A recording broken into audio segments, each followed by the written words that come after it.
our own Pocahontas here that would like to say some words. And her name, please? Well, my name is Priyanka Kilcher, and I was the actress in The New World, and I played Pocahontas. But one thing I want to say is I first want to thank everybody for coming here and supporting us, because it's really up to us. We need to remind the people, we need to remind people that we cannot eat, drink, or breathe money or profit. And some things, they don't have a price, but they have value. And the San Francisco Peaks, I come from Peru. My people are from Peru. Over there, what is happening is oil companies are desecrating the sacred grounds.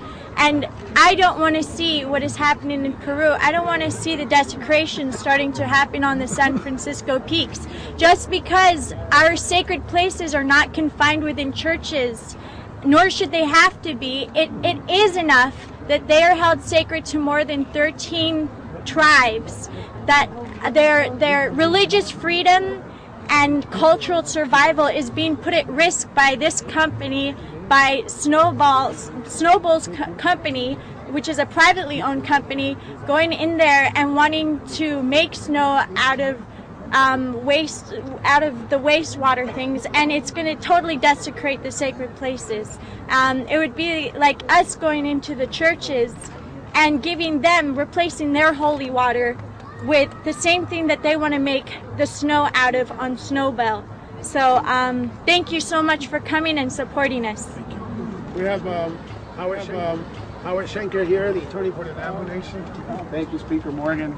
I'd be happy to answer any questions that anyone has. How do you think it came out today? I have absolutely no way of telling. Certainly, when we left the court last time, the Ninth Circuit gave us a better indication of how things went. But this time, we'll just have to wait and see. When will you find out? I assume it could be anywhere from a week to a year. We have no way of knowing. And it's hard for me to talk to all of you at the same time. But So what happens next? Well, what happens next is we wait and see what the en banc court of the Ninth Circuit holds, and we look at whether or not we go to the Supreme Court. There will seem to be the question of the quality, NEPA, some NEPA state comments as far as what the court asked. Do you have any thoughts about that, especially the processing of the sewer into snow and the toxicness of that snow? Sure. Well, any comments? Yes. Unfortunately, we didn't have time to get to the NEPA issues, but it's clear from the environmental impact statement and from the science that this is not potable water, that the snow is not fit for consumption.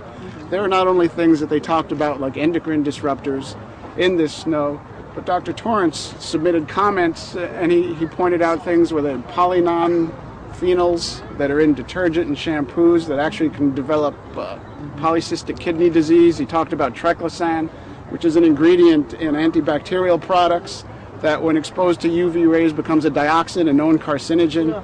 You talked about the fact that there's chemicals and compounds in this water that can actually disrupt human genomes. So this water is not safe, and in fact, what they say in the environmental impact statement is they don't really know what's in this water. They don't really know how it will impact people in the long run. When you heard about the tests and the freezing and that it meets water quality standards, the freezing test, they tested for coliform and fecal coliform. When they say it meets water quality standards, they're testing for the things that they anticipate finding in drinking water. They're not testing for the things that come from industrial water and household waste. So while it may meet drinking water standards sometimes for certain chemicals, there's a whole host of chemicals that they're simply not testing for and that they're ignoring. So this water is not potable water.